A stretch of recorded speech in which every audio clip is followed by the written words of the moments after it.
gastos con los ingresos obtenidos. En este caso, en la razonabilidad, tenemos un criterio más de proporción.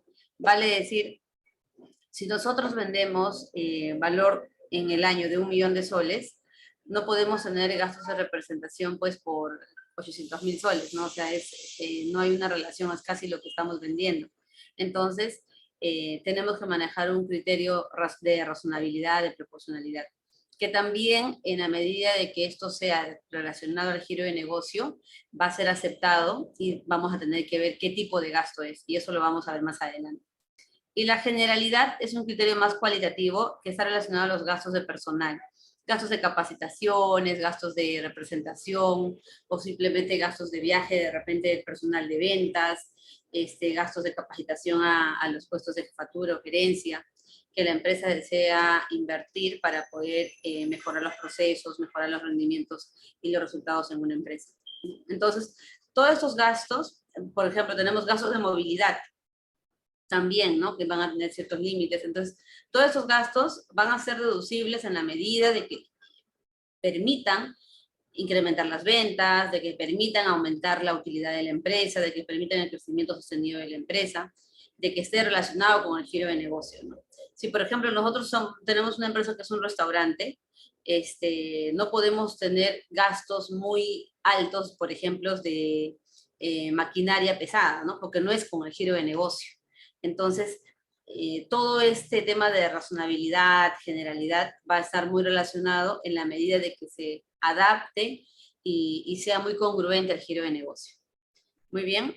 Entonces, se aplica mucho en este aspecto el criterio del devengado.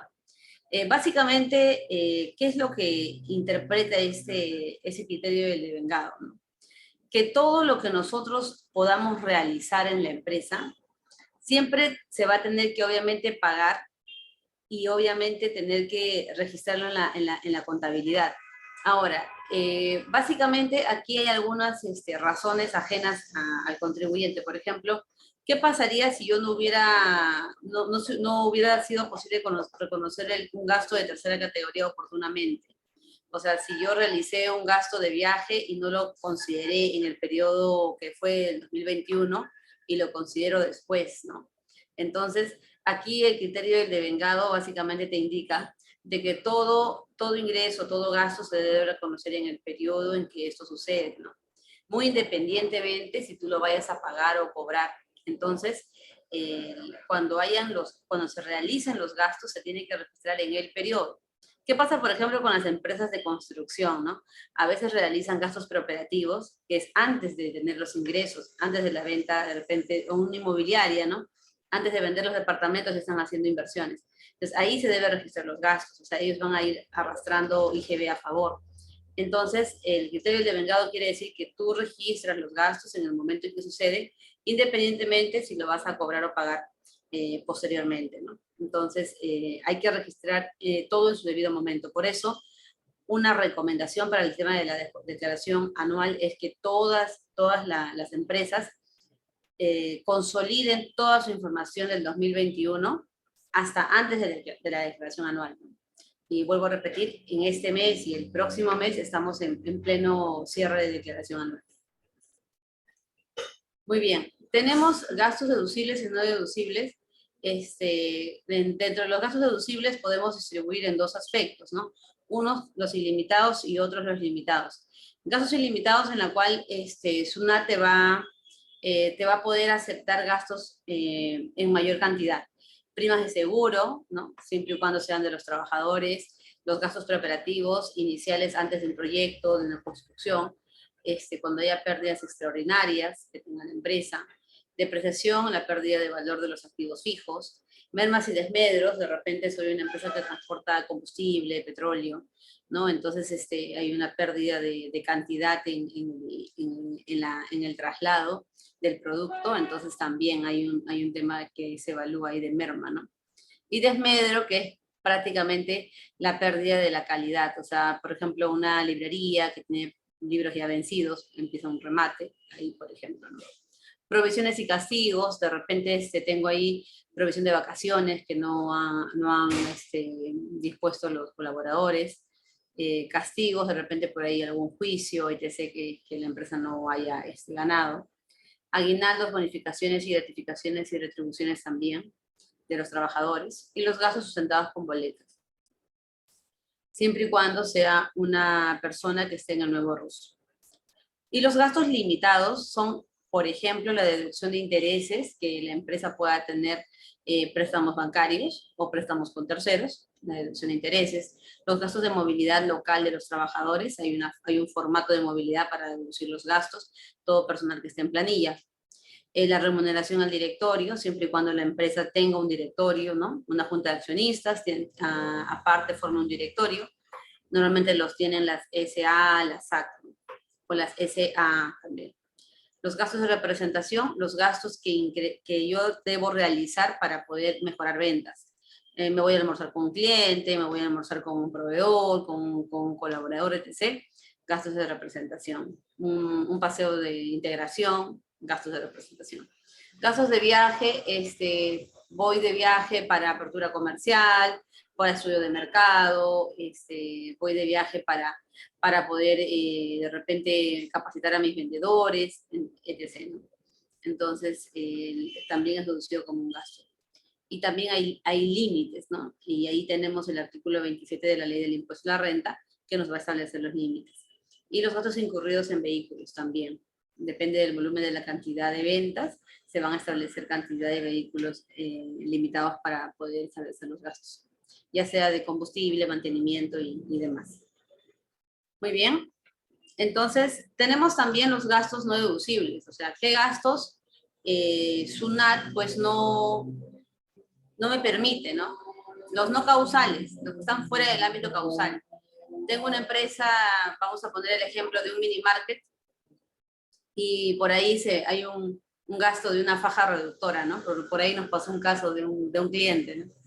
Entonces, por ejemplo, eso no es deducible, porque, o sea, no es que se requiera la faja reductora para el gerente general para que pueda pasarse, para que pueda incrementar las ventas o pueda operar la empresa, ¿no?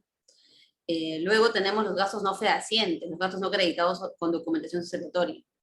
De esto hay bastante. A veces dicen, oye, mire, que hemos ido a comprar las verduras, las frutas y no nos han dado nada. ¿Qué debemos hacer? ¿No? Elaborar una liquidación de compra, una rendición de gastos para mantener un control interno de estos gastos. Y si queremos pasarlos como deducible, pues tenemos que reemplazarlo con factura que debe ser. Pero si queremos que eso pase como gasto permitido por SUNAT. Pero si no lo tengo, no hay forma. O sea, si no tengo el documento y no lo consigo hasta fin de mes, o sea, no puedo yo ponerlo como un gasto deducible. No lo puedo registrar como unas compras. ¿Por qué? Porque cuando haya una auditoría de SUNAT, ahí viene el problema, ¿no? O sea, viene el tema de que SUNAT te lo va a acotar, te lo va a reparar y simplemente tienes que pagar más impuestos. Entonces, ahí viene la observación de SUNAT. Los gastos prohibidos, gastos personales, ¿no? Gastos, por ejemplo, se va de viaje de turismo y en ese viaje todo lo ha pasado como gasto de la compañía, pues no, gastos, por ejemplo, del impuesto a la renta, que uno tiene que pagarlos, multa que tuve de repente por no declarar a tiempo, o multa porque simplemente no se declaró, por ejemplo, el ADJ anual. O sea, todo ello no está permitido para poder descontar de gastos, ¿no? Actos de liberalidad, de repente por ahí regalo una computadora, unos muebles, ¿no? Todo eso no es que esté permitido como gasto. A menos que sea una donación, eso es diferente, ¿no? Los costos posteriores al activo, por ejemplo, en el aspecto de que yo tengo, por ejemplo, un vehículo que ya está totalmente depreciado y le hago ciertas mejoras, ciertas reparaciones para poder seguir utilizándolo, al menos para lo básico que necesitamos. Esos gastos adicionales no están permitidos por SUNAT, ¿no? Viene a ser directamente gasto de la empresa. Asignaciones a la constitución de reservas también, amortización de intangibles, ¿no? Cuando tengo, por ejemplo, marcas, patentes, y que quiero ir descontándole el valor.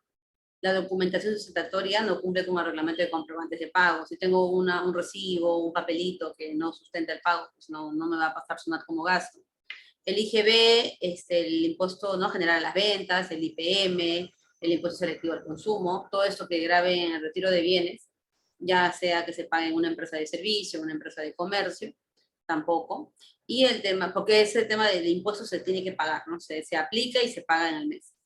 Y el monto de la depreciación que está afecto a las revaluaciones, también, o sea, por ejemplo, cuando uno tiene un activo, le agrega el valor y a todo ese, por ejemplo, a todo ese activo nuevo, todo ese camión nuevo, se le hace una depreciación.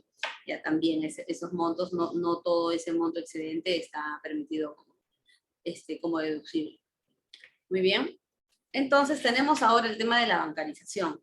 Este tema ha sido bastante actualizado este año, ¿sí? Ha habido modificaciones.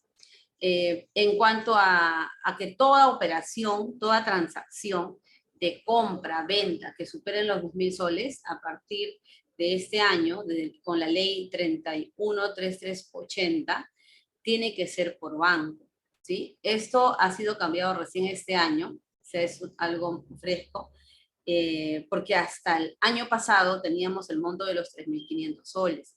Pero ahora sí ha habido un tema de que se ha reducido el monto. Y básicamente es por un cruce de información, porque SUNAT quiere tener un poco más en control a las empresas, ¿no?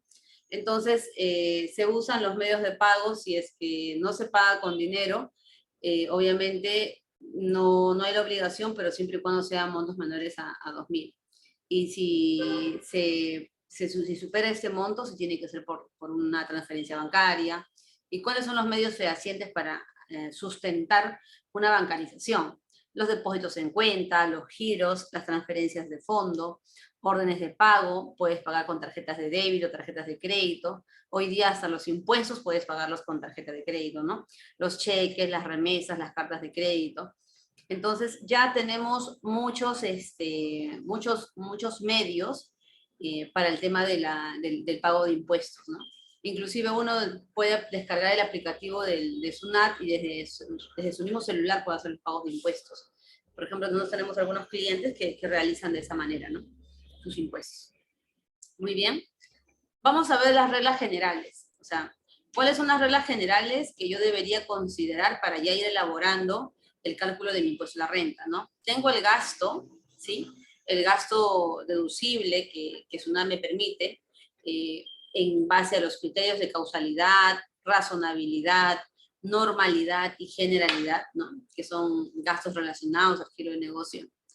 Que sea devengado, o sea, que se haya realizado con documento fehaciente, independientemente, y sea registrado en la contabilidad, independientemente si se cobró o se pagó, ¿no?, en base al artículo 57 de la Ley del Impuesto a la Renta. Los gastos sujetos al límite, en base al artículo 37 de la Ley del Impuesto a la Renta. Tenemos también gastos prohibidos, el artículo 44 de la Ley del Impuesto a la Renta. En los gastos prohibidos, básicamente, pues que SUNAT no me va a permitir, ¿no? Los usos de medios de pago también, que debo tener en cuenta. ¿Qué pasa si yo, por ejemplo, tuve una compra de una maquinaria en valor de 5.000 soles y no le hice la transferencia? ¿Qué debo hacer, no? Porque algunos dicen, pero le pagué por partes al proveedor, pero no le di en efectivo todo, porque él no me dio factura. ¿Cómo hago? Entonces, tiene dos opciones, ¿no? O regularizas con una factura al término del pago, o simplemente no lo vas a poder utilizar. Entonces, lo recomendable que es en estos casos, cada vez que haya adelantos, ir pidiendo factura por ello. O desde un inicio, que te den la factura por el total. Pero es importante el tema de que todo monto mayor a 2.000 soles tenga su bancarización. Y la prueba del soporte documentario, el artículo 61 del Código Tributario, que también está en base a la ley y reglamento de comprobantes de pago, que todo tiene que tener sustento. Factura, boleta, o un documento, o ya sea recibos por honorarios, ¿no?, o un contrato de compra-venta, que tiene que estar legalizado y pagando los impuestos, ¿no? Entonces, todo ello deberíamos tener en consideración al momento de elaborar la declaración anual. Muy bien. Vamos a hablar un poco respecto allá a la parte un poquito más técnica, la parte contable. ¿Qué se ve en la elaboración de una declaración anual? Vamos a hablar de las famosas diferencias temporarias, ¿no? Tenemos diferencias temporarias en el cual, por ejemplo, tenemos unas cuentas por cobrar en base a la NIF y ese monto es por 10.000 soles, ¿no? Entonces, en base, en la base tributaria o en base a la ley del impuesto a la renta, solamente me pueden reconocer hasta 25.000. Entonces, cuando hay una diferencia en lo que dice la contabilidad de lo que dice la parte tributaria, se genera una diferencia temporaria, que en este caso es de 15.000 soles.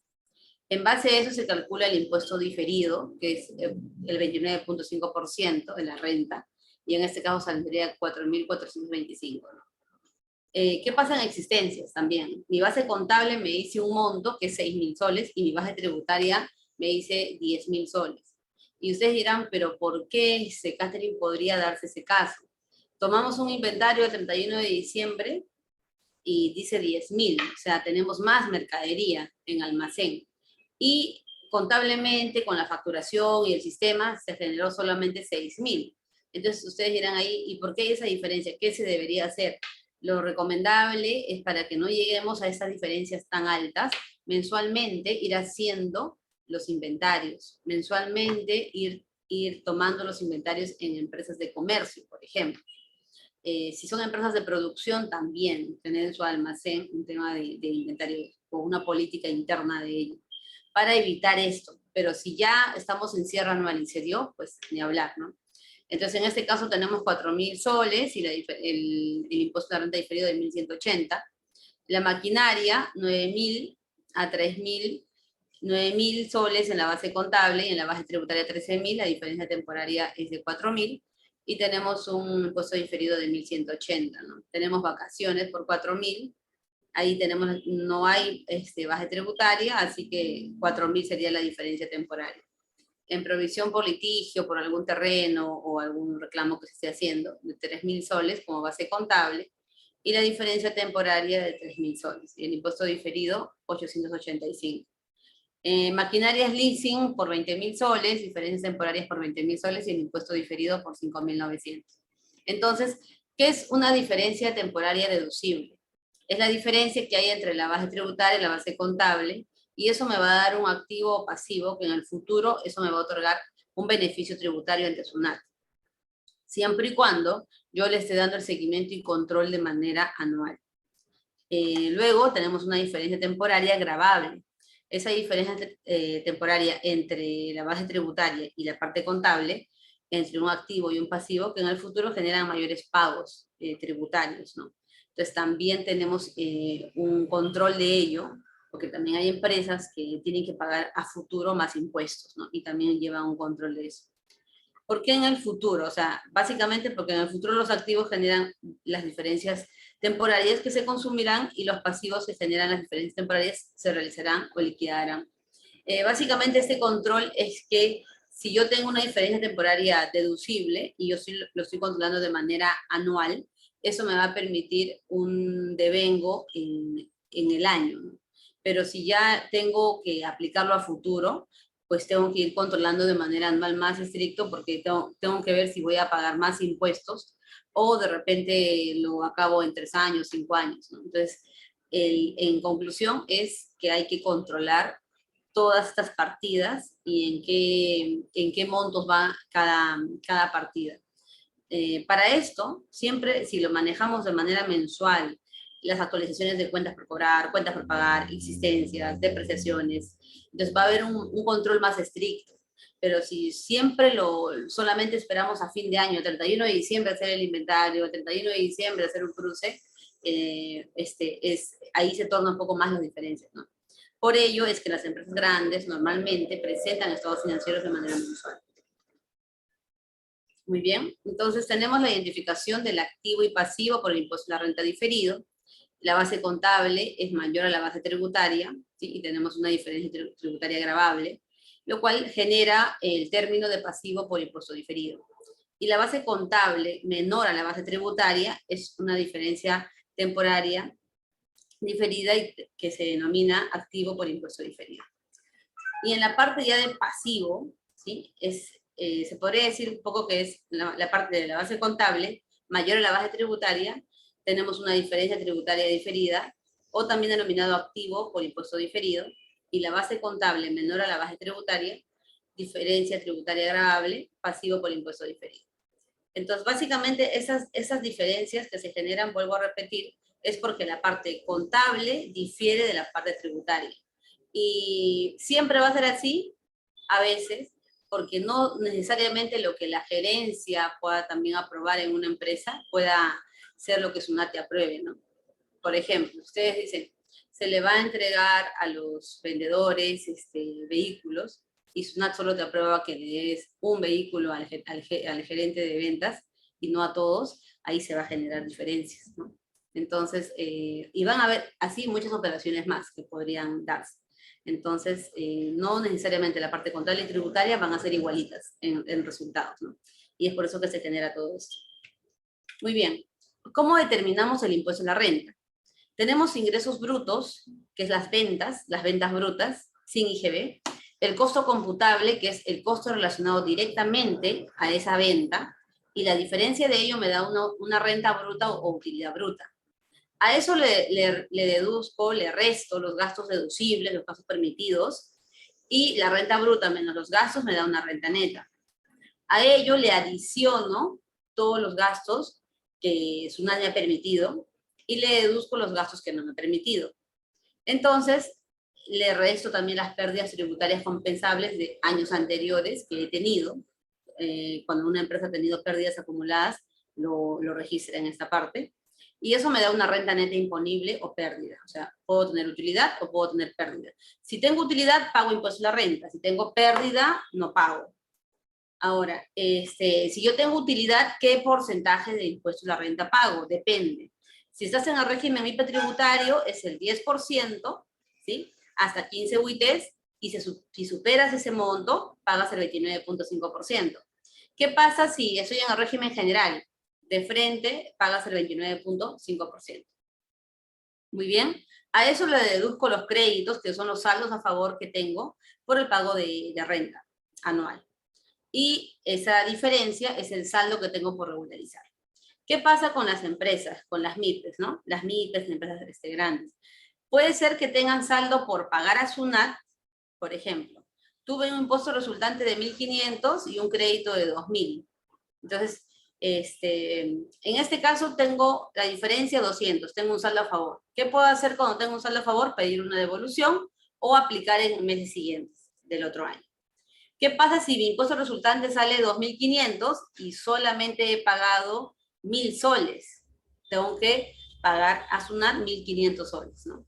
Entonces, ese pago, ¿hasta cuándo lo puedo hacer? Según tu cronograma de vencimiento, hasta la fecha que vence, ¿no? A partir del 15 ya empiezan las fechas de vencimiento de los impuestos. Muy bien, entonces, esta es una estructura de cómo se va a calcular el tema del pago de impuesto a la renta. Muy bien. Luego, igual se les va a compartir a todos ustedes la presentación, ¿sí? La cual también más adelante vamos a ver un videito. Muy bien, este es el cronograma de la declaración anual de renta. Empezamos con el dígito 0 del 25 de marzo del 2022, el dígito 1 el 28 de marzo del 2022, el dígito 2 el 29 de marzo del 2022, el dígito 3 el 30 de marzo del 2000, en este caso el 30 de marzo del 2022, y así, ¿no? Tenemos el 4 el 31 de marzo del 2022, el 5 el 1 de abril del 2022, el 6, 4 de abril del 2022, el 7, el 5 de abril del 2022, el 8, el 6 de abril del 2022, el 9, el 7 de abril del 2022. Todos los buenos contribuyentes o los que no estén sujetos y sujetos no obligados a inscribirse en el RUC a partir del 8 de abril del 2022. Esta declaración, este cronograma de declaración anual aplica para todas las personas jurídicas, con RUC 20, con RUC 10, personas naturales con negocio, que tienen que presentar. ¿Qué pasa si nosotros estamos obligados a presentar y no lo presentamos en la fecha máxima estimada, que es lo que SUNAT estipula?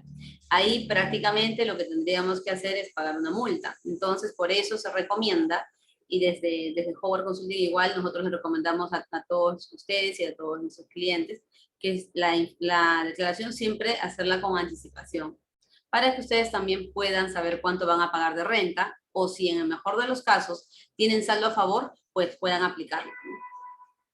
Muy bien. Entonces, continuamos. ¿Ok? Vamos a ver un caso práctico, el cual vamos a citar a Comercial Perú, ¿sa? El cual tiene los siguientes resultados. No tiene unas ventas, rebajas y modificaciones concedidas. Ventas brutas de por 65.979.635, ¿no? Tiene descuentos por casi 1.007.896 y ventas netas por 64.971.739.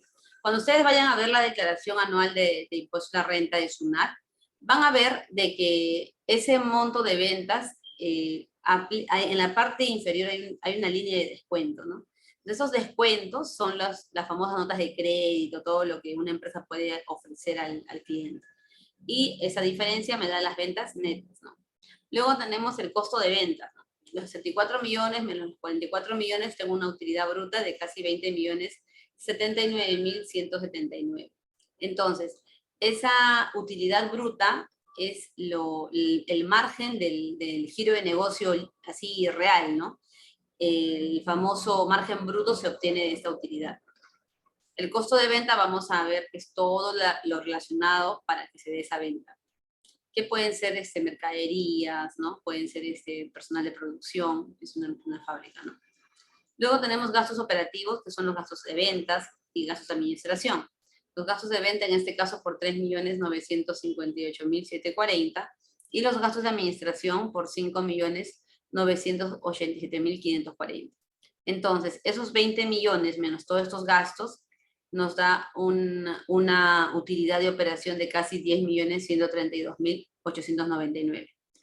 Esta utilidad bruta siempre se le va a restar los gastos operativos, los gastos relacionados al giro de negocio, que se distribuyen en esto, ¿no? Gastos de venta y gastos administrativos. Pero también, después de la utilidad de operación, vamos a mostrar los gastos financieros, que es todo el gasto de apalancamiento financiero que requiere una empresa para poder seguir funcionando.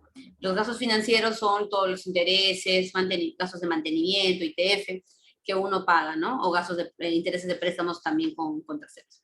En este caso es de 980.578. Tenemos ingresos grabados por 1.077.203. Tenemos ingresos financieros inafectos por 79.580. Tenemos ingresos no grabados por 85.860. Y otros ingresos de gestión por 616.786. Entonces, me da una utilidad antes de impuestos por 11.011.750. Todos estos ingresos financieros no grabados, básicamente se dan también con la misma operativa de los bancos, ¿no? Tengo ahí un monto en la cuenta corriente y voy generando intereses que la empresa pueda ganar. Muy bien. Y otros ingresos de gestión, de repente una empresa tuvo un camión totalmente depreciado y lo vendió.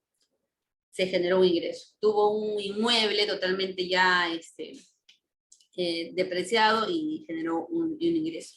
Entonces, todo lo que sea algo, tuvo mesas que ya no utilizó, carpetas que ya no utilizó y generó un ingreso, ¿no? Esos son otros ingresos de gestión.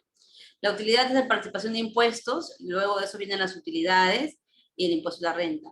En cuanto a la participación de utilidades, dependiendo si son más de 20 trabajadores en planilla, hay una distribución obligatoria de utilidades, ¿sí? Y en cuanto con los trabajadores. Y si es una SAC, que son 2 socios a más, y tienen menos de 20 trabajadores, la distribución de utilidades se puede hacer a final de año, de acuerdo a la reunión que tengan la Junta de Accionistas. Y el impuesto a la renta, también, que en este caso es por 3.091.501, pero hay un detalle del cálculo, ¿no? Y ahí vamos a ver las famosas adiciones y deducciones. Y en este caso la utilidad del ejercicio es por 6.977.647. Muy bien, entonces, esto es en cuanto al estado de resultados. Y ahora vamos a pasar un poco a la determinación de los efectos de las diferencias por adiciones temporales, ¿no? Entonces, tenemos diferencia de bases, en este caso una deuda incobrable por 35.900. diferencia temporal 35.900, y el impuesto a la renta por esa deuda incobrable es de 10.591. Entonces, para yo poder llegar a calcular cuánto de impuesto a la renta voy a pagar, tengo que hacer estas diferencias. Los seguros pagados por adelantado, tengo 65.000 a nivel contable, y a nivel tributario solo me permiten los 37.000. La diferencia de los 65.000 menos los 37.917 me genera una diferencia temporal activa, que es por 27.083, ¿no? Y eso es un impuesto a la renta diferido de 7.989. Luego también tengo pérdidas extraordinarias de ejercicios que he tenido por 95.000, ¿no? Y la parte tributaria es 0, y la diferencia temporal es 95.000. La diferencia, el impuesto a la renta diferido, en este caso que se genera por esa pérdida extraordinaria, es de 28.025. Luego tenemos provisión y castigo de cobranza dudosa por 47.860, en la parte tributaria 0, y una diferencia temporal de 47.860. Y eso me genera un impuesto a la renta de 14.119. Luego he tenido provisiones no admitidas, ¿no? Por 91.795. Luego en la parte tributaria 0, y luego en la diferencia temporal 91.795, y en el impuesto a la renta diferido 27.080. Tengo desvalorización de existencias, ¿no? Hablábamos del tema del inventario, ¿no? ¿Qué pasa, por ejemplo, cuando los productos se malogran? Hay un estudio, ¿no? Hay un estudio de mermas, y ahí indica en este estudio que hay una desvalorización de existencias por 28.735. La parte tributaria 0, o sea, la parte contable me indica esto. La parte tributaria nada, 0. Mientras la diferencia temporal por 28.735. Y el impuesto a la renta por 8.477. Los gastos pagados en el siguiente ejercicio, 3.600, en la parte tributaria 0, y la diferencia temporal 3.600. El impuesto a la renta, 29.5, es 1.062. Las provisiones por vacaciones devengadas, provisiones de repente de las vacaciones de los trabajadores que no han tomado sus vacaciones en su momento, por 35.000 soles.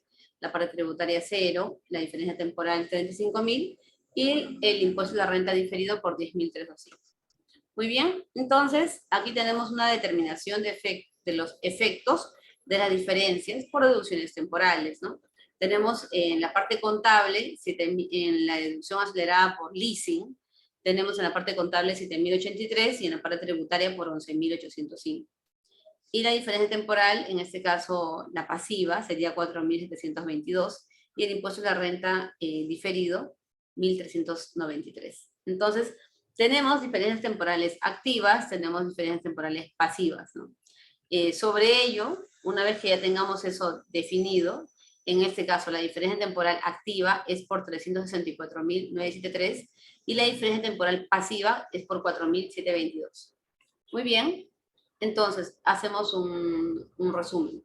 Mi impuesto resultante, en este caso, para ya ir calculando el impuesto a la renta, es por 3.197.000. El impuesto a la renta diferido por adiciones temporales es por 107.668. El impuesto a la renta diferido por deducciones temporales es de 1.393. Y el impuesto a la renta corriente neto es por 3.091.501. ¿Qué quiere decir?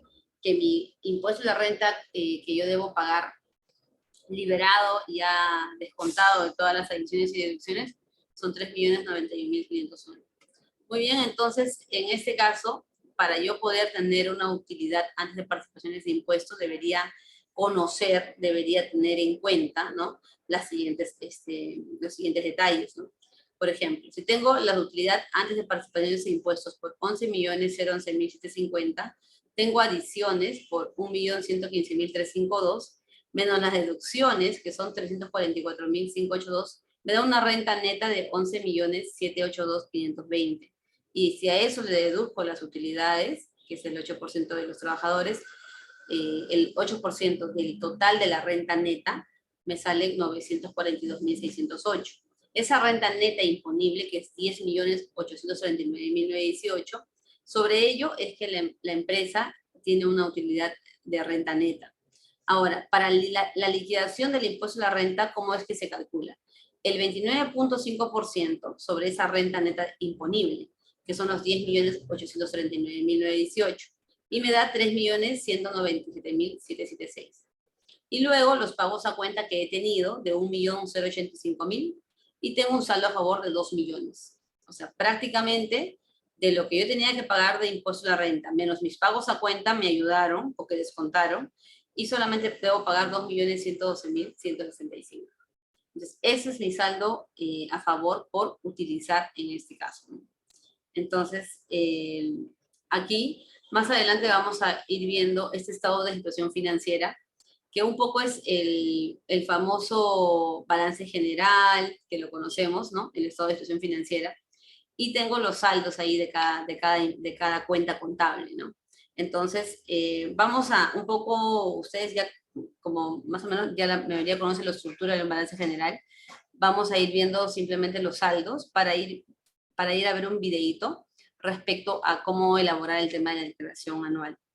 El efectivo en este caso está por 2.273.050, tenemos inversiones financieras, cuentas comerciales, cuentas por cobrar comerciales relacionadas, tenemos cuentas por cobrar accionistas, cuentas por cobrar diversas a terceros, tenemos servicios y otros contratados por anticipado.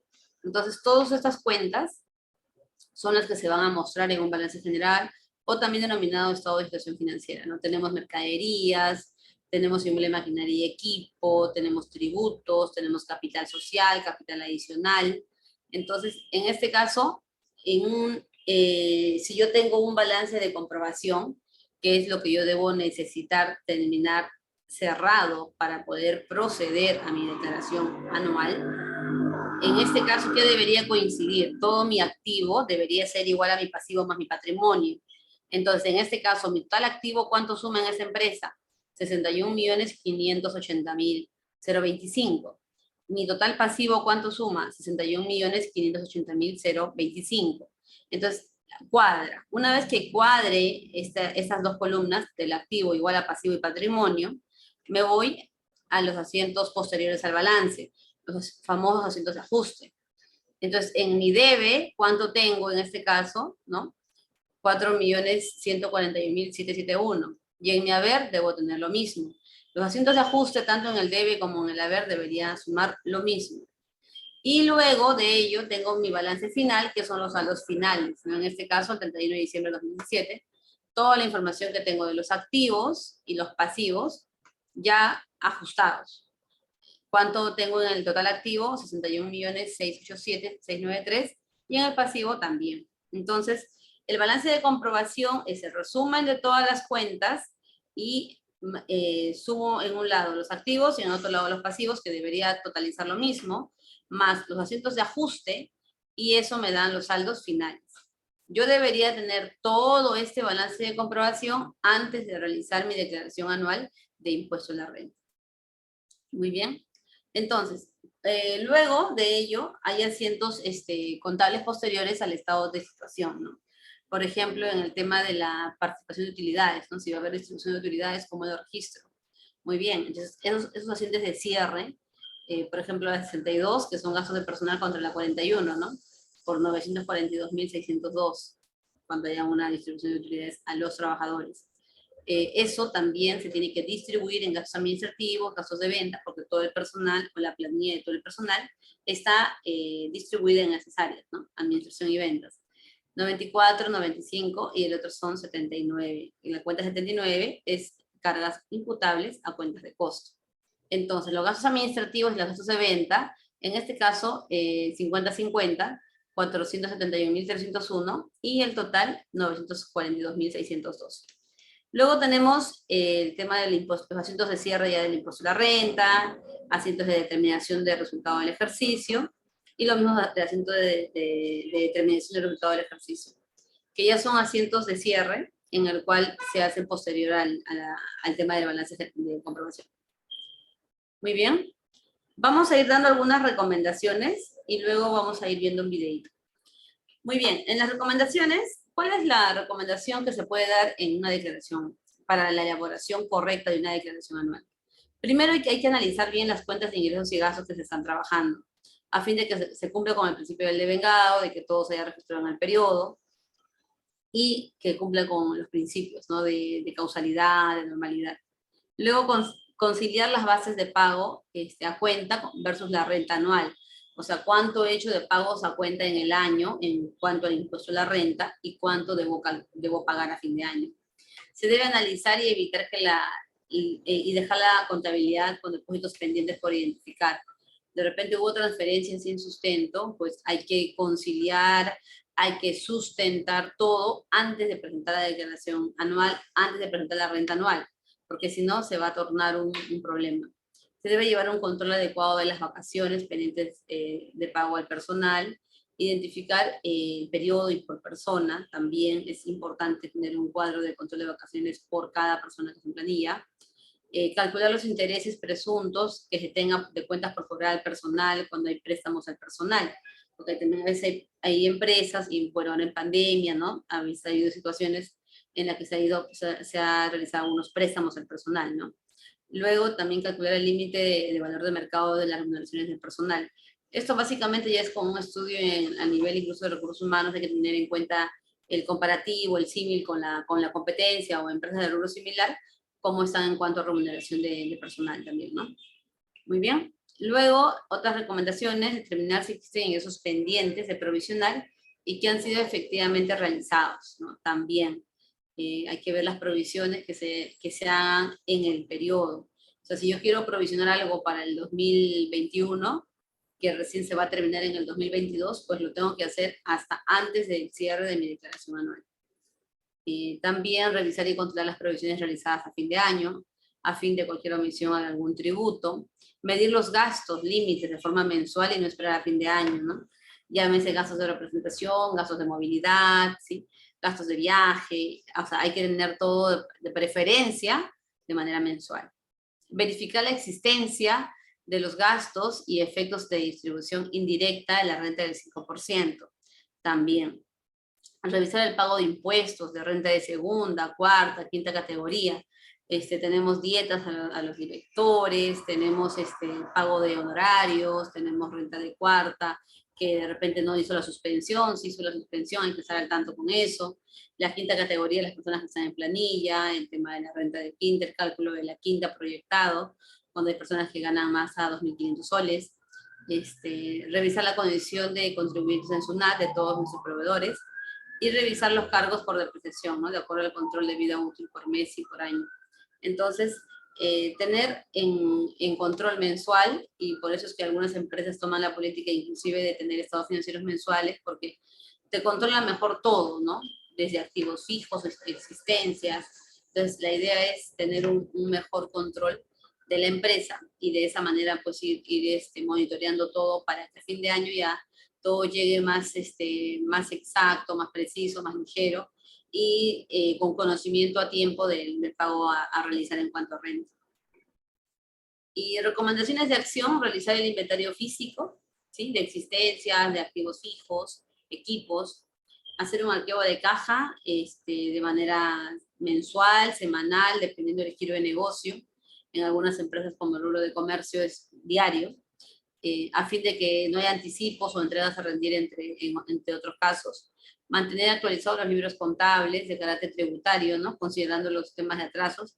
Una multa frecuente que hay en las auditorías, por el caso también hemos visto de clientes también nuestros o que han llegado nuevos, es por este tema de los libros, ¿no? A veces cuando uno constituye una empresa, no se preocupa de la legalización, y finalmente cuando ya pasan los años, al tercer, cuarto año, SUNAT te audita y te pide los libros y no los tienes al día, ¿no? Luego también recomendaciones de sustento: circular las cuentas por cobrar, por pagar, valorizar y sustentar las cobranzas dudosas, tener un contrato, tener un correo en el cual yo tenga también un sustento, ¿no? Una factura, una boleta, un comprobante que me sustente que esa persona me debe. Contar con los aportes de las operaciones de manera que permitan acreditar la fehaciencia de la operación, para que el futuro no me digas no te acepto el gasto. Incorporar al valor de mercado en las operaciones gratuitas también. Ahí también las tasaciones de los activos, ¿no? O sea, por ejemplo, si vamos a vender un inmueble, vas a vender un terreno, tienes que tasar, ¿no? Si vas a construir, vas a hacer 2, 3 pisos, 5 pisos, hay que actualizar el valor del inmueble anualmente o cada vez realice para que también la contabilidad lo tenga registrado y actualizado el monto, ¿no? Porque cuando uno se presente a un tema con el banco, también lo vas a requerir, ¿no? Luego también toda provisión debe contar con sustento fiable y confiable y revisar aquellas operaciones afectas a bancarización, ¿no? O sea, todas las operaciones mayores a 2.000 ya tendríamos que tener la transferencia, la factura en sustento, en orden, y si no hay, pues coordinar con la parte administrativa, la parte contable para poder sustentarlo, ¿no? Para efectos de que a fin de mes, a fin de año, no tengamos inconvenientes con su. Muy bien. A ver, hasta allí, ¿alguna pregunta?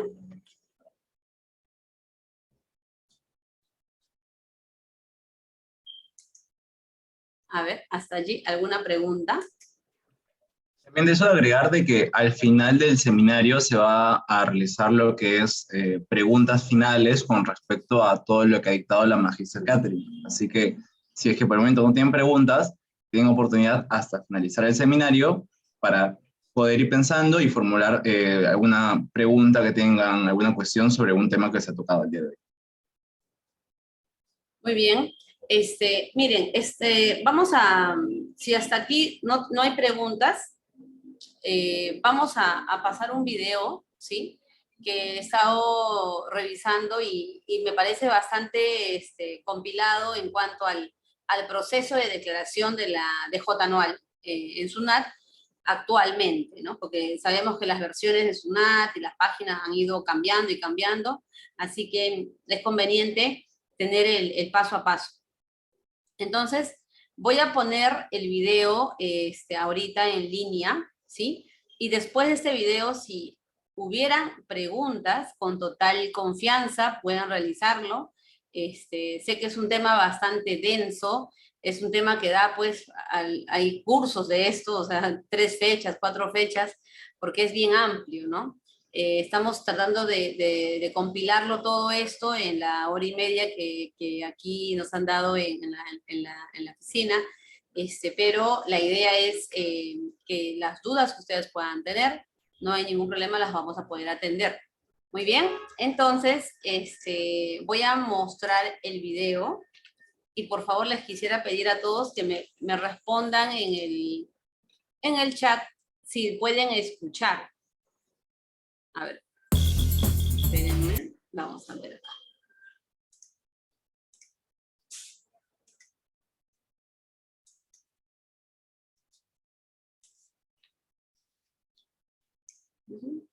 Ya.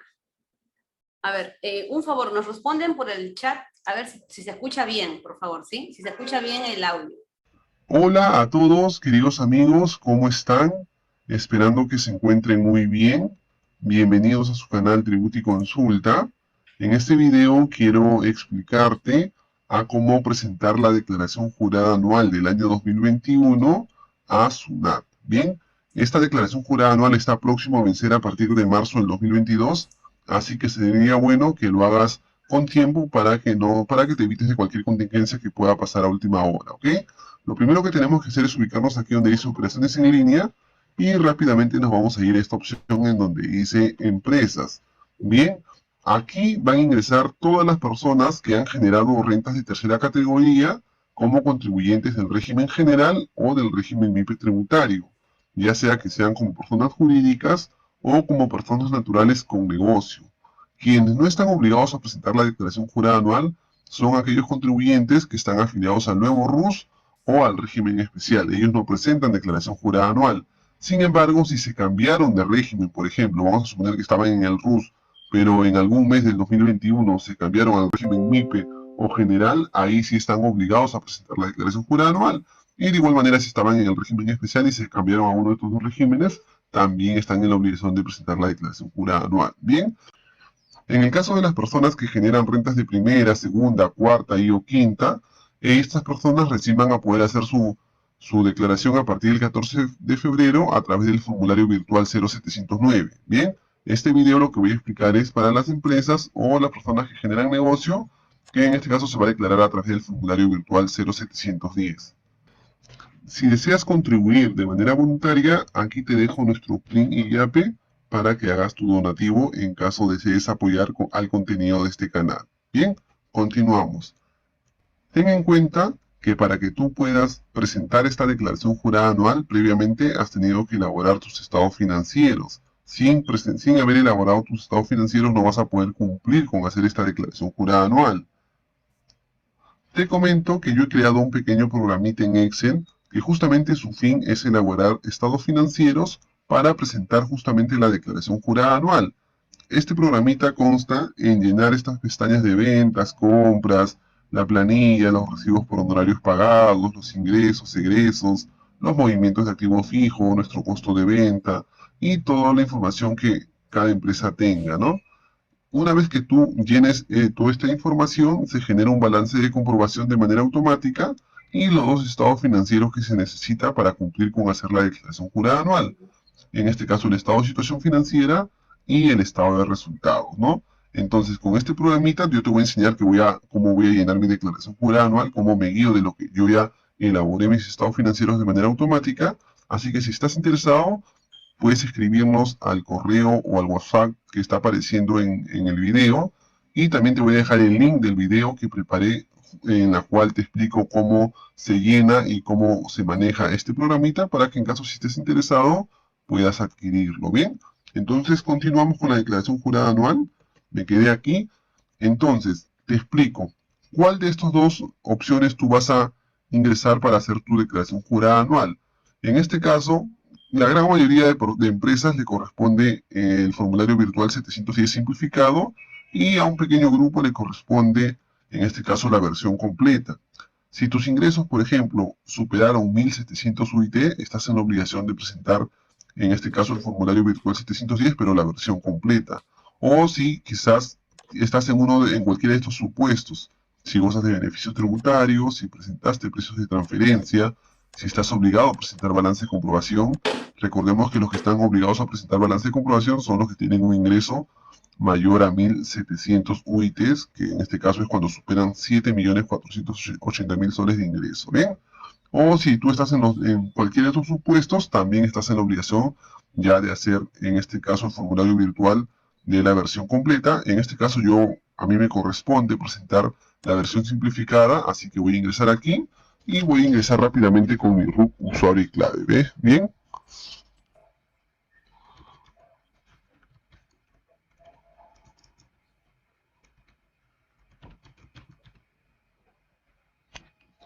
Coloco ingresar y aquí me sale el nombre de la empresa y me sale bienvenido a la declaración jurada anual de renta.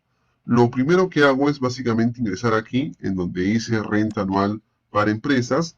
También te comento que en caso tú no sepas cómo hacer o cómo elaborar tu declaración jurada anual, puedes escribirnos y nosotros te prestamos el servicio de elaborar tu declaración jurada anual, elaborar tus estados financieros para que te evites de cualquier contingencia ante SUNAT. Escríbenos y consúltanos a través de WhatsApp o correo electrónico. Bien, continuamos entonces. Aquí, una vez que hemos colocado ese formulario virtual 710, vamos a elegir nosotros qué ejercicio vamos a declarar. En nuestro caso, vamos a declarar el ejercicio 2021, ya que eso vence en el 2022. Acá nos preguntan si estamos, conformes con el año que vamos a presentar. Le colocamos que sí. Y aquí nos sale la siguiente información. Bienvenido a la declaración jurada anual. Y nos recomiendan que llenemos de manera correcta, que previamente a llenar la sección determinativa, vamos a llenar una sección informativa en la cual vamos a llenar información de acuerdo a la realidad de la empresa. Bien, colocamos aquí aceptar. Aquí nos sale un mensaje, nos dice que los datos de los socios que se llena de manera automática proviene de nuestra ficha RUC. Y si ha variado, nosotros deberíamos hacer las modificaciones correspondientes. Bien, eso yo te voy a explicar, no te preocupes, paso a paso, mientras que vamos llegando a la opción que corresponde. Bien, acá nos indica que es una declaración original, obviamente porque recién lo voy a declarar. Y aquí nos preguntan en qué régimen tributario estamos. Normalmente esto te vota de manera automática, pero obviamente tú vas a de todas maneras verificar qué régimen tributario indica en tu ficha RUC. En este caso esta persona está en el régimen MIPE, así que lo voy a colocar aquí. Y luego vamos a ir respondiendo las preguntas que nos indican. Dice, ¿está exonerado el impuesto a la renta por alguna norma legal?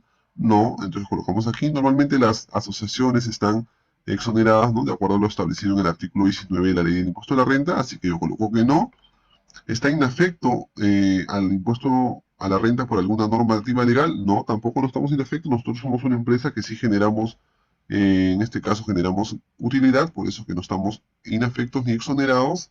¿Está deduciendo gastos por concepto de donaciones? En mi caso no, pero si en el caso de ustedes hayan realizado donaciones, colocan que sí. Y aquí le va a pedir que llenen cierta información, ¿no? ¿Esto para qué? Con el fin de verificar si las donaciones que ustedes han realizado son deducibles de acuerdo a lo establecido en la ley del impuesto a la renta. Bien, en mi caso no hay donaciones, coloco siguiente. Y aquí nos va a pedir que coloquemos datos del contador. En este caso, si ustedes desean, colocan los datos, o si desea, colocan sin datos. Bien, no es obligatorio colocar los datos del contador, así que yo no lo voy a colocar, coloco aceptar, y aquí me jala de manera automática los datos del representante legal, ¿no? Entonces tú vas a colocar aquí que estás confirmando que son los datos del representante legal actual, porque si fuese otro dato, previamente tienes que actualizar en la ficha RUC y luego aquí hacer la actualización correspondiente. Bien, en mi caso sí coincide, así que no hay ningún problema, coloco aquí siguiente, y aquí por ejemplo nos piden que llenemos los datos de los socios. En mi caso, son los mismos socios, no ha habido variación, así que no hay ningún problema, yo lo voy a dejar tal cual. Pero si en tu caso ha habido alguna variación, haces la actualización correspondiente. Aquí puedes agregar los socios, también puedes eliminar si ya no son los socios, o puedes modificar si ha variado el porcentaje, por ejemplo, de tus socios. Recordemos que existe una obligación de también comunicar a la SUNAT la transferencia o la emisión de acciones que hayan ocurrido en una determinada empresa y también actualizar la ficha RUC. Bien, eso es importante, eso hay que tener en cuenta. Entonces, en mi caso no ha habido variación de socios, coloco siguiente. Aquí nos preguntan si hemos pagado alquileres. En mi caso no hemos pagado. Si ustedes sí hubiesen pagado, colocan sí y colocan la información que se le está requiriendo. ¿Ok? Coloco siguiente. Esta es una pregunta para las empresas constructoras que tributan de acuerdo al artículo 63 de la ley del impuesto a la renta. En mi caso no soy una empresa constructora, así que lo voy a dejar vacío. Y aquí en la pestaña del ITAN nos preguntan si hemos presentado el formulario virtual 648, que corresponde al impuesto temporal a los activos netos, ¿no? Que es el ITAN. En mi caso yo no he presentado, así que le coloco que no. Si ustedes hubiesen presentado, colocan que sí, aunque lo más probable es que ya le vote de manera automática marcado que sí. Bien, así que coloco siguiente. Nos sale la siguiente información en la sección determinativa. Nos indica que la información de los estados financieros deben ser formulados de acuerdo a las normas y principios contables.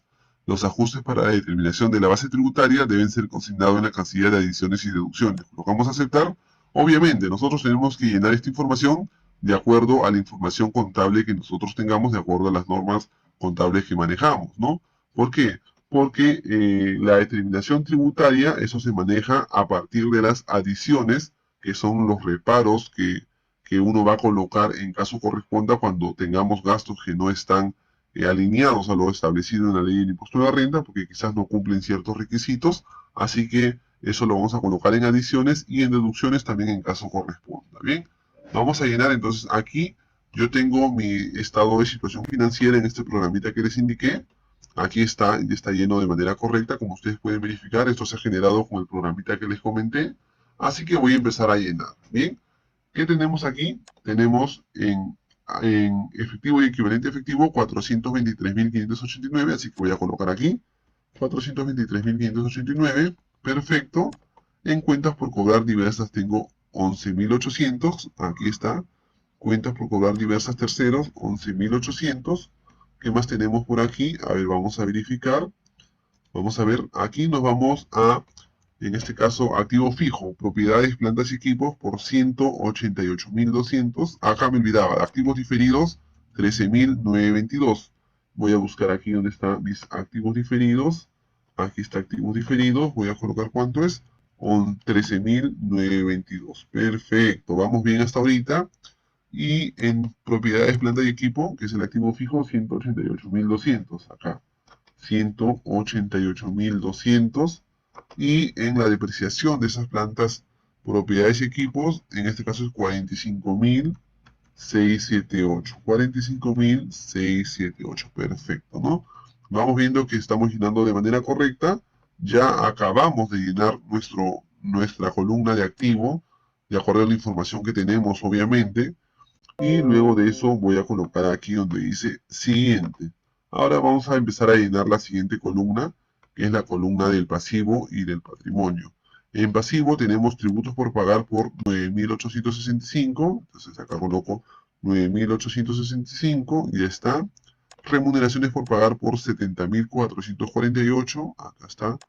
70.448. Perfecto. Cuentas por pagar comerciales 303.000. A ver, ¿dónde está cuentas por pagar comerciales terceros? Que es 303.352. Perfecto. Cuentas por pagar accionistas. Aquí está, cuentas por pagar accionistas, ¿cuánto es? 8.280. Perfecto. Y obligaciones financieras, un préstamo bancario, 61.600. A ver, perfecto. Ahora nos vamos a la sección de patrimonio. En patrimonio tenemos, en este caso, el capital 50.000 soles, ya tenemos los 50.000 soles. En resultados acumulados 44.795 creo que era, perfecto. Y en resultado del ejercicio 43.493. Ya hemos llenado, perfecto. Entonces vamos a verificar que esté cuadrando nuestro activo. En nuestro activo, en este caso tenemos ¿cuánto? Total activo 591.833. Y tenemos en total activo y patrimonio 591.833. ¿Está cuadrando? Perfectamente está cuadrando, ¿verdad? Ya, entonces como está cuadrando todo correcto, vamos a seguir llenando. Ya terminamos de llenar en este caso nuestro estado de situación financiera. Vamos a llenar ahora nuestro estado de resultados. Bien, en nuestro estado de resultados nos piden que llenemos en este caso la información de nuestras ventas y nuestros gastos y costos que hayamos tenido del año 2021. En este caso tenemos en total de ventas 1.294.000. Entonces acá le voy a colocar en ventas 1.294.989. Perfecto. Luego vamos a llenar en costo de ventas. Tengan cuidado porque muchas personas cometen el error de colocar, en vez de colocar en costo de ventas, colocan en la casilla de descuentos, rebajas y bonificaciones y eso luego genera contingencias con SUNAT. Bien, entonces vamos a llenar en la casilla de costo de ventas 1.046.070. Perfecto. Y en nuestros gastos de ventas es 93.000, ¿cuánto? 643. Perfecto. Nuestros gastos administrativos es 114.966. Perfecto. Otros ingresos operacionales de 10.000. Entonces colocamos aquí ingresos operacionales de 10.000 soles. Y por último, gastos financieros de 1917. ¿Dónde está? Acá está 1917 de gastos financieros. Y tenemos una utilidad antes de impuestos de 48.393. 48.392. Bueno, esto es porque aquí en el Excel está obviamente con céntimos, con decimales. Y aquí está sin decimales. Por un sol no hay ningún problema, ¿no? Porque eso ya es un tema de decimales. Así que continuamos. En este caso, ahora, ¿cuánto nos sale nuestro impuesto a la renta? Recordemos que en el régimen IP tributario, por las primeras 15 UIT de ganancias se aplica el 10%. Entonces, como está dentro de las 15 UIT de ganancia, solamente se está calculando en base al 10%. Así que nuestro impuesto a la renta anual es 4.900. Perfecto. Y de todas maneras comprobamos que nuestra utilidad del ejercicio, que es 43.493, cuadre con esto, 43.493, que es nuestra utilidad del ejercicio que hemos llenado en patrimonio. Bien, entonces hasta ahí está perfecto. Y de todas maneras vamos a verificar que este impuesto a la renta, que es 4.900, me calcule el sistema, ¿no? Entonces aquí vamos. Continuamos llenando. Esta es nuestra utilidad antes de deducciones y adiciones. Es decir, si tú tuvieses reparos, vas a colocar aquí, porque quizás tienes gastos no deducibles, quizás tienes pagos de multa, de intereses, donaciones no deducibles, desmedros no deducibles, colocarás aquí en la casilla 103. Y si tienes deducciones para determinar la renta imponible, también lo llenas aquí. Recordemos que las adiciones lo que hace es aumentar la utilidad para que se calcule un mayor impuesto. En cambio, la deducción lo que hace es reducir la utilidad para que se calcule un menor impuesto. Bien, Entonces, aquí nosotros tenemos reparos, así que tenemos adiciones. Aquí voy a desplegar esta pestaña. Tenemos sanciones administrativas por 604 soles, así que lo voy a llenar aquí, en esta casilla que es 604 soles, para que me aumente la base para que se calcule el impuesto. En este caso es 48.997 la base imponible, y aquí está el impuesto a la renta por 4.900, que es justamente lo que cuadra con lo que hemos llenado aquí, ¿no? Con el impuesto a la renta calculado, ¿no? Porque obviamente tenemos adiciones. Si es que no tuviéramos adiciones, el impuesto a la renta fuese menor, fuese 4.839, pero en este caso sí corresponde a adiciones, así que lo vamos a dejar tal cual está la información de nuestros estados financieros. Perfecto, hasta ahí vamos bien. Colocamos aquí siguiente, y aquí ya se está calculando el impuesto, que en este caso nos sale a pagar 4.900. Ustedes llenarán estas casillas en caso le corresponda, en caso tengan, por ejemplo, crédito por impuesto a la renta de fuente extranjera o crédito por reinversión. En nuestro caso no tenemos, así que vamos a llenar solo las casillas que tenemos, que son las más comunes. Si ustedes tuviesen saldo del año anterior, es decir, del ejercicio 2020, van a colocar aquí cuánto de saldo tuvieron. Por ejemplo, vamos a imaginar que tuvieron 4.000 soles de saldo del 2020.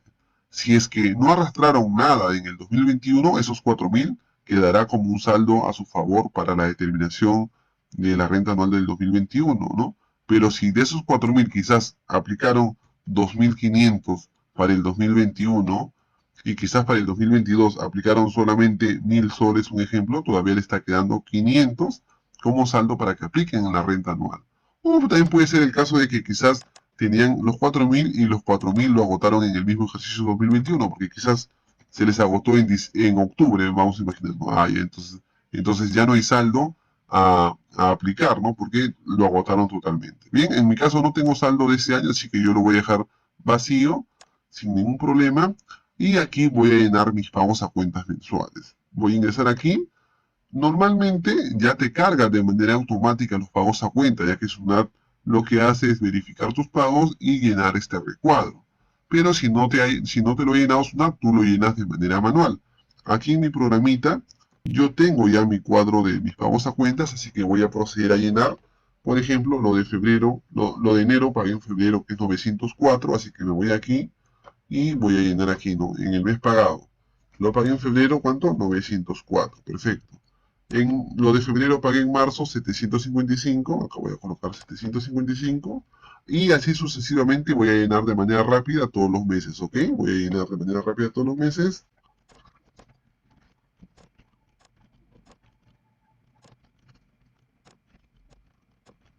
Bien, ya acabé de llenar los pagos a cuenta, sale 10.309, como sale aquí, 10.309, y coloco aquí guardar, ¿no? Luego de eso, lo que verifico también es que si tengo pagos del ITAN, si tengo pagos del ITAN y lo apliqué contra los pagos a cuenta del ejercicio 2021, ya deja de llamarse ITAN y pasa a llamarse pagos a cuenta, y lo tengo que llenar en esta columna. En cambio, si tuve pagos del ITAN y este pago del ITAN no se llegó a aplicar en el PET 621 por diversos motivos, quizás no tuve ventas o quizás los pagos a cuenta superaron, perdón, el crédito que tenía por renta superó al pago a cuenta y por eso no apliqué el pago del ITAN, voy a llenar en esta casilla en donde dice pagos del ITAN, no incluir el monto compensado contra los pagos a cuenta. Obviamente, esta casilla está deshabilitada. ¿Por qué? Porque se recuerdan que en la sección informativa yo llené que no había presentado el ITAN.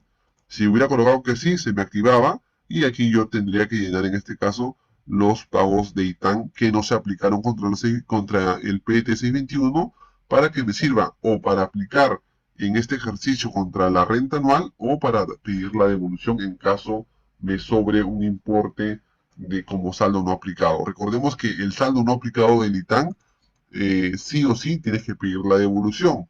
No puedes arrastrarlo como un pago a cuenta en el ejercicio siguiente. Si es que no aplicaste contra los pagos a cuenta, porque si es que sí llegaste a aplicar contra los pagos a cuenta, como te decía, va en esta columna y ya se convierte en pago a cuenta, ¿no? Y ese saldo, en caso sea mayor al impuesto a la renta anual calculado, sí puedes arrastrarlo para el ejercicio siguiente, ¿bien? Como en este caso, a mí me sale un impuesto anual de 4.900, pero yo pagué un pago a cuenta de 10.309. por lo cual me sale en este caso un importe de 5.409 que es a mi favor. Es un saldo a mi favor, así que aquí coloco siguiente y aquí yo voy a elegir. Voy a elegir si es que quiero pedir la devolución, que quiere decir que luego de esto me va a aparecer un formulario para colocar mis datos de la devolución y me devolverán en este caso en depósito en cuenta o quizás en cheque, de acuerdo a la opción que yo elija. O si yo deseo también puedo colocar aplicación. ¿Qué quiere decir la aplicación?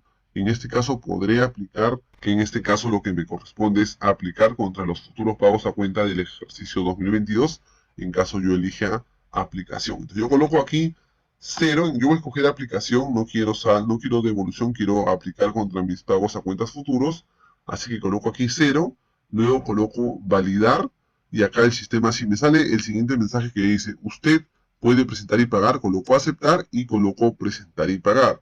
En mi caso no lo voy a presentar todavía porque justamente lo que yo he realizado este video es para, a modo de ejemplo, para guiarles, pero ¿cuándo se considera que ya está presentado? Cuando colocas presentar y te sale, ¿no?, una constancia de presentación en la cual te sale la hora y el día que presentaste, te sale un número de orden del formulario virtual 710 y con eso ya darías por hecho que está cumplida tu declaración jurada anual, queridos amigos. Bien, entonces justamente para eso era el fin de este video, para explicarte cómo llenar tu declaración jurada anual, pero recuerda que previamente tienes que haber realizado, en este caso, tus estados financieros como te lo mencioné inicialmente en este video. Si no sabes cómo presentar tus estados financieros, contáctanos y nosotros te podemos prestar el servicio.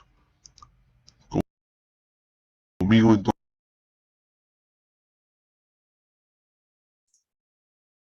Hola, ok, muy buenas noches.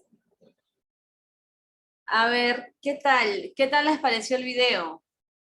Ha estado un poquito largo, pero contenía todo lo de la declaración jurada anual y me gustaba que ustedes lo puedan haber visto. ¿Qué tal? ¿Alguna pregunta, consulta hasta aquí a todos ustedes? Vamos a volver a la presentación.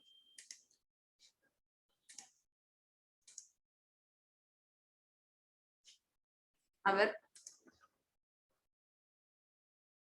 Sí, Richard, a ver, si tienes alguna consulta, por favor, adelante.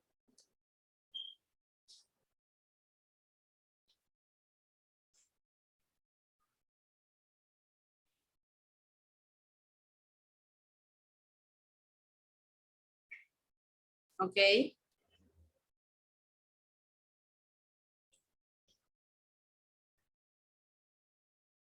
A ver, Richard, no, Richard Ceballos nos está mencionando una pregunta. Si en el 2021 tributé en el régimen especial hasta mayo y de junio a diciembre he declarado en el régimen MIPE tributario, ¿cómo elaboro el balance? Muy bien. Entonces, muy buena pregunta, ¿no? Porque esto de aquí es en cuanto a un cambio de régimen, ¿verdad? Y la empresa pues tiene que declarar en base a todo lo que vendió en el año. Entonces, tú tienes que declarar, Richard, en base a todo el periodo, de enero hasta diciembre. Todo lo que vendiste, todo lo que compraste y se tiene que hacer, y esos pagos de enero hasta mayo que tuviste en el régimen especial como pagos definitivos, van a ser ahora tus pagos a cuenta que vas a utilizar para toda tu declaración anual. Entonces, lo tienes que realizar por todo el año. O sea, tienes que arrastrar las ventas, las compras y tu saldo de renta acumulado de todo el año. Entonces, de esa manera, tú vas a poder tener un cálculo de impuestos de la renta más preciso, ¿no? No sé si hasta ahí quedó claro, porque no vas a poder perder todo lo que has pagado de enero a mayo, ¿no? Definitivamente que no. Sí se tiene que utilizar y se tiene que aplicar. No sé si, Richard, quedó claro esa consulta respecto al tema del 2021.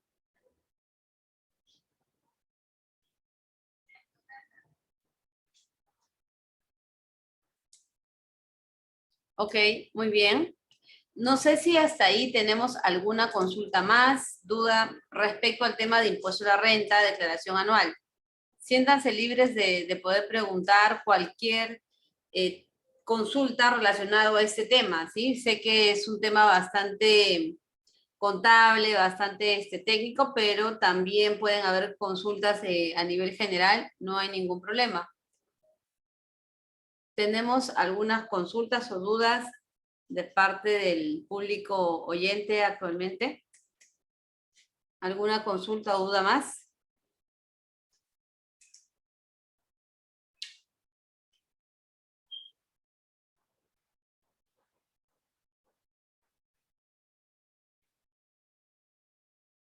A ver, mientras de repente ya surgen algunas consultas o dudas, voy a mostrar el calendario nuevamente para recordarles el cronograma de declaración anual, el cual inicia este 25 de marzo del 2022 y termina el 8 de abril del 2022. Es importante tener en cuenta estas fechas para poder realizar las declaraciones a tiempo, ¿sí? Muy bien. Vamos a ya ir culminando la presentación y me despido. Si no hubiera ninguna consulta más, no tenemos ninguna consulta más del público. Todos ya, sí quedó claro la presentación. Igual les estoy enviando al chat del Zoom a todos. Les estoy mandando el link del video para que ustedes también lo puedan revisar, ¿sí? Es el video de la declaración anual 2021. ¿Sí lo pueden ver todos en el chat? ¿Sí? ¿Sí pueden ver el link? Les he mandado en el chat del Zoom. Y también Iván les va a estar enviando en la presentación igual a todos ustedes para que puedan tener el PPT y el link dentro de la presentación. Muy bien, entonces, si no hay más preguntas del público, me voy a despedir con la siguiente frase. El éxito no es definitivo, el fracaso no es fatal, lo que realmente cuenta es el valor para continuar. De Winston Churchill. Y simplemente al término de este seminario, invocar y reanimar bastante pues, a todos los emprendedores a que sigan perseverantes, que sigan adelante, y a todos los contadores también, que en esta época que estamos en carga alta de trabajo, a seguir adelante y que finalmente pues el éxito va a venir de por sí en la medida que cada uno trabaje de manera comprometida y a conciencia. Muchas gracias a todos ustedes por su tiempo. Espero que este seminario haya sido de mucha ayuda para cada uno de ustedes.